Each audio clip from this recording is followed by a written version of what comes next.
آپارتمان خونه پلنگی فیض‌آباد که خسته بود.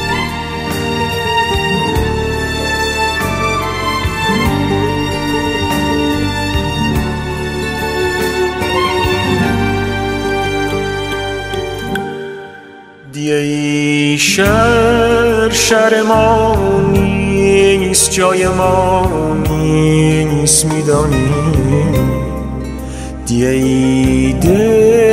دل پر سوز و صفا نیست، میدانی من همش تو میکنم بره یو 5 دریا، بره یو گل باقیا، بی خبر از بی کسی ها.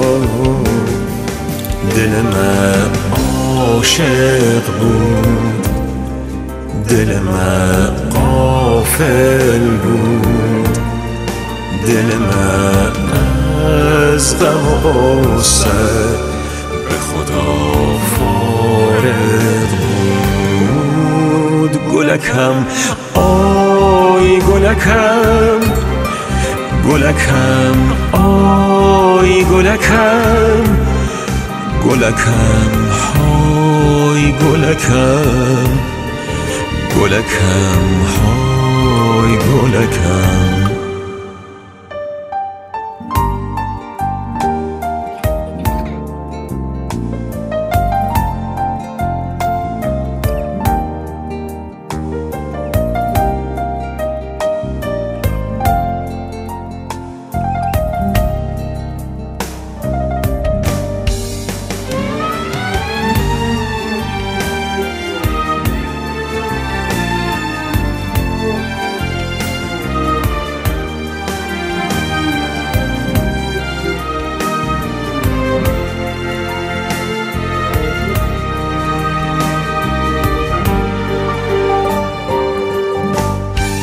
مگه میشه تو نباشی یا چشم خواب کنم، الو افتاده به جانم چجوری تو نکنم.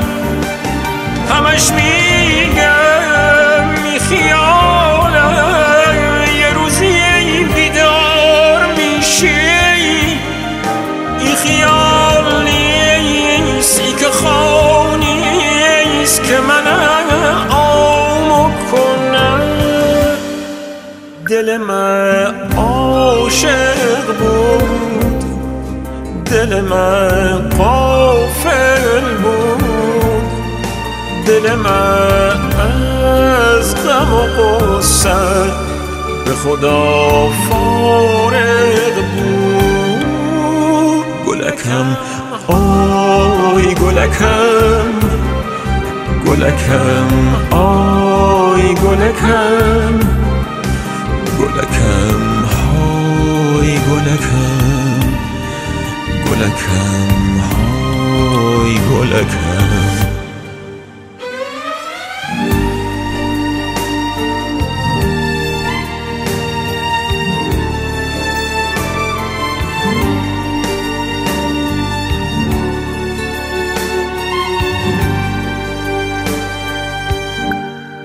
سحرا کوزه آبی دیگه نیست پشت درا، من و این سینه بیتاب و چشای خشک برا.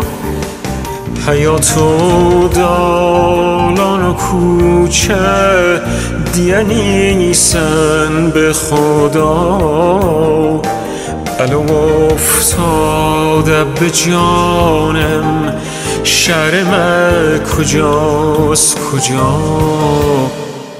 دل من عاشق بود، دل من غافل بود، دل من از غم و غصه به خدا فارغ بود. گلکم آی گلکم، گلکم آی گلکم، گلکم های گلکم، گلکم های